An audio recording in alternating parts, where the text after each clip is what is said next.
Well, this is really a somewhat of a Teacher Protection Act. Senate Bill 153 just simply says that if a teacher is released from their job for some other reason other than performance, and most of the reasons, of course, are going to be around financial issues now as the economy continues to struggle. But if, in fact, a teacher were to be laid off for that purpose, what we don't want to have happen is the next time they apply for a teaching job, that their prospective employer believes that it had anything to do with their performance as a teacher.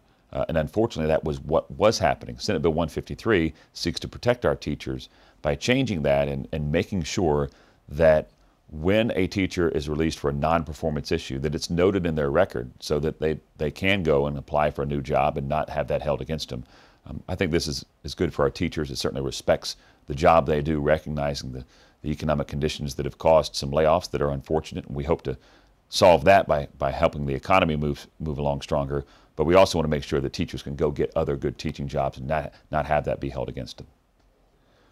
Well, years ago, I started on kind of a crusade to reform our property tax system, which most people argued and understood is maybe the worst in the country. It is so convoluted, so misunderstood, so heavily weighed against the taxpayer, or at least it was, that people in poll after poll said they hated the property tax system the most. So we started down that path and recognized that it was extremely difficult.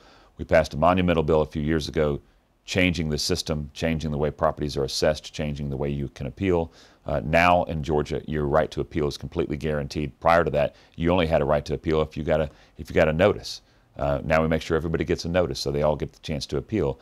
But that doesn't mean there aren't still problems, and this is yet another bill dealing with that assessment and appeals process to make sure we further protect the taxpayer, make sure your rights to appeal are protected all along the process, give you more options for appealing your property tax, and making sure at the end of the day that when you do appeal a property tax or an assessor assesses your property, ultimately what we get to is true fair market value. That's what the taxpayers expect, that's what they deserve. This bill, along with what we did a few years ago, is getting us very close to that.